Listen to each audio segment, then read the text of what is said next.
Okay, thank you very much, the Honorable Elizabeth Dina, for sharing with us the progressive plan which outlined the proposed Ministry of Family that will encompass education, sports, and culture departments. At this time, I'd like to call on the BPP's Orange Walk South representative, the Honorable Hipolito Bautista, and he will outline for you our progressive plan involving corruption and governance.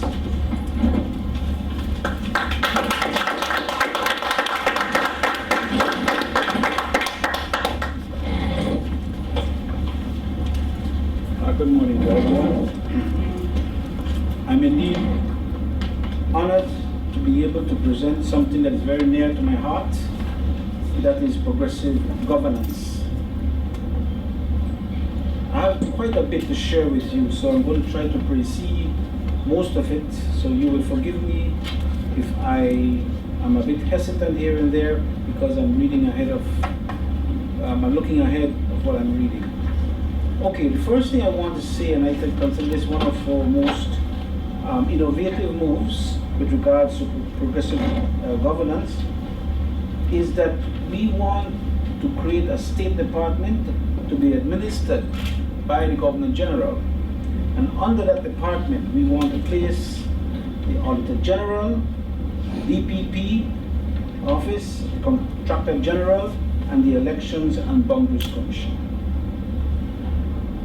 Secondly, we want to limit the size of the cabinet to maximum 10 ministers. And we also want to place a consecutive 2-term limit for the Prime Minister.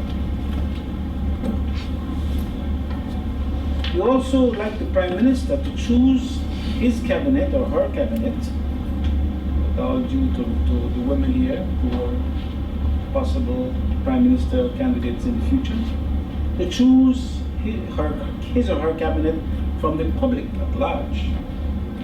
A lot of qualified Belizeans out there, not only the politicians, but also our ordinary citizens, but not ordinary in the sense that they don't have the knowledge to be a minister. All right.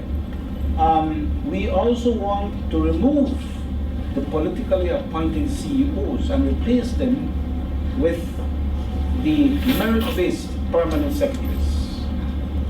We feel that is a more enduring change that we need to see happen. We want to strengthen trade unions.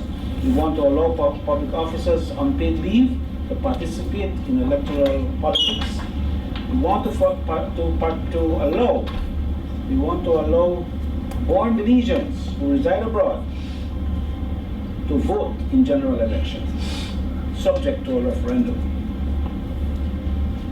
We also want to register and regulate political parties and campaign financing.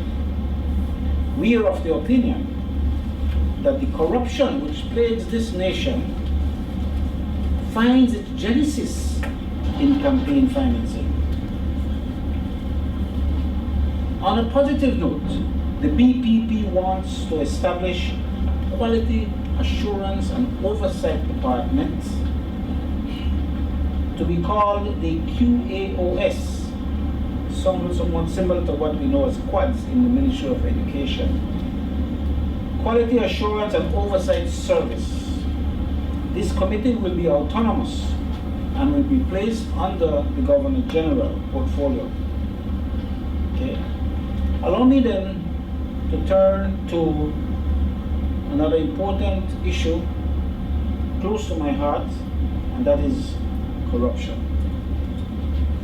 What are we going to do with it? Well, first of all, we must state that the BPP has a zero tolerance for corruption.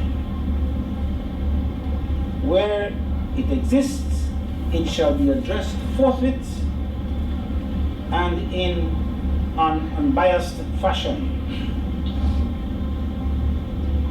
We want to foster an environment to create a community and law enforcement based setting to reduce and discourage criminal activities.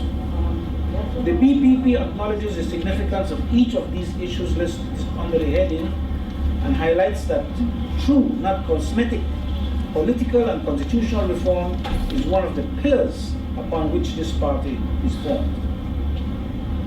We must sign the United Nations Convention Against Corruption. We must ensure that Belize is assessed by Transparency International via its Corruption Perception Index. We look for immediate as well as retroactive enforcement of the Prevention of Corruption Act that requires elected officials to all declare their assets. We must configure and activate the Integrity Commission and ensure its continued functioning.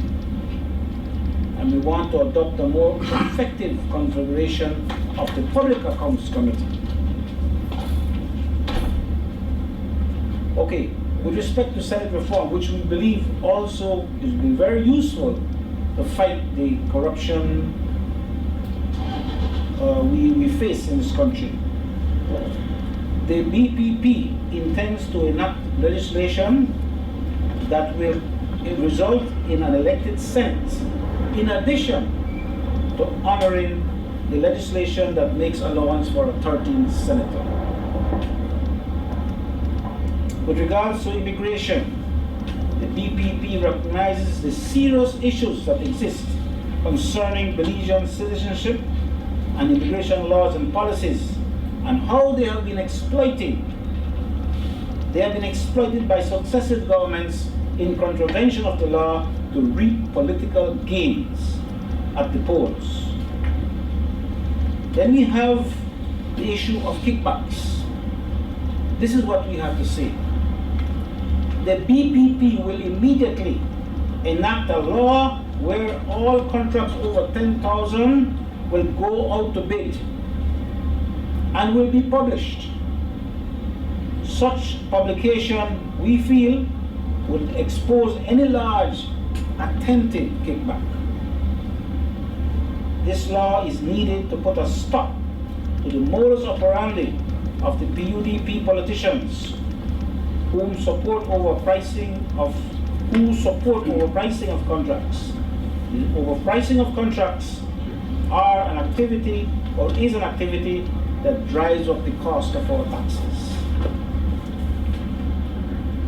Regarding the public sector, the BPP will review and upgrade the public sector pension scheme, including increase of the minimum pension of $200 monthly, and upgrade our public sector pension scheme to include increase of minimum pension, yes, that's somewhat the same thing, to $200 monthly. Social Security. Although the firm timetable has been set to be identified concerning a comprehensive revision of the Social Security scheme and its contribution rates and upgrade of benefits, a BPP government, upon assuming office, shall place this as a high priority, as it coincides with our recognition that the manner in which the entire Social Security apparatus is configured, administered, and utilized must be addressed, revisited. And finally, I want to say a word about progressive lending institution, our progressive lending institution plan. The BPP will immediately declare a moratorium on residential foreclosures, affording homeowners an opportunity to refinance with a more considerate national bank. The BP will enact usury laws that will protect all our fellow Belizeans from the usury abuse. The BPP will utilize the National Bank to provide low interest financing to the productive sector. And it will create legislation to allow for the establishment of jointly funded mutual funds by the private and public sector, which will provide low interest financing to the productive sectors of the economy geared towards import substitution. And I thank you for your attention, ladies and gentlemen.